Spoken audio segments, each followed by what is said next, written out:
Top quality और consistent performance के लिए सिर्फ सिल्वर पंप नाम याद रखना।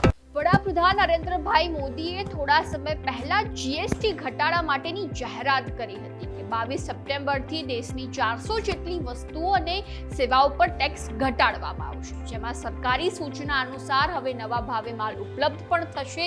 હવે આ પરિસ્થિતિમાં તમને કેટલાક પ્રશ્નો ઉઠી રહ્યા હશે કે જીએસટીમાં ઘટાડો થયા બાદ કઈ કઈ ચીજ વસ્તુઓના ભાવ ઘટ્યા છે, ભાવમાં કેટલો ફેરબદલ થયો છે અને જો કોઈ દુકાનદાર જીએસટી સુધારા પછી પણ જૂના દરે માલ વેચી રહ્યો હોય તો શું કરવું? આ બધા પ્રશ્નોના જવાબ તમને આ વિડીયોમાં મળવાના છે। નમસ્કાર, ન્યૂઝ કેપિટલની સાથે હું છું મિક્ષુ ઠક્કર।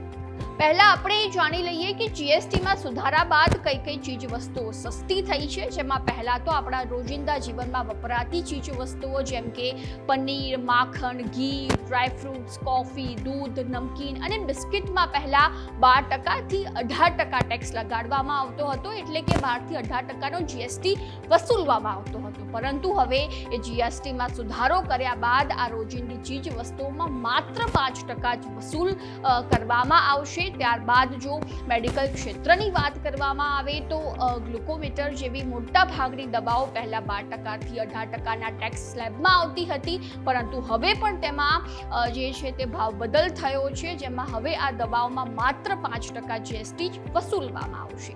હવે ત્યારબાદ આપણે સૌથી મહત્વની વાત કરીએ તો ઇલેક્ટ્રિક ચીજ વસ્તુઓની ખરીદી કરવી હોય તો તેમાં પણ તમને એ ઇલેક્ટ્રિક ચીજ વસ્તુઓ સસ્તી જોવા મળશે, જેમ કે ટીવી, એસી અને રેફ્રિજરેટરમાં પહેલા 28% જીએસટી વસૂલવામાં આવતો હતો, પરંતુ હવે તેમાં 10% ઓછો ટેક્સ વસૂલવામાં આવશે, એટલે કે આ ઇલેક્ટ્રિક ચીજ વસ્તુઓ પર 18% જીએસટી લાગુ કરવામાં આવ્યો છે। હવે આ જીએસટી સુધારાનો સૌથી મોટો ફાયદો આપણને નાની ગાડીઓમાં થવાનો છે, કારણ કે પહેલા ગાડીઓ પર 28થી 22% જીએસટી લાગુ થતો હતો, પરંતુ હવે નાની ગાડીઓ પર 18% જીએસટી લાગુ કરવામાં આવ્યો છે। હવે કેન્દ્ર સરકારે જાહેરાત તો કરી દીધી કે 22 સપ્ટેમ્બરથી જીએસટીમાં ઘટાડો થશે, પણ જો દુકાનદારો ચીજ વસ્તુઓના ભાવમાં ઘટાડો ન કરે અને તેમને જૂના ભાવે જ જો વસ્તુ વેચે છે, એ વસ્તુઓનું વેચાણ થાય છે, તો મિત્રો એ ગભરાવાની જરૂર નથી।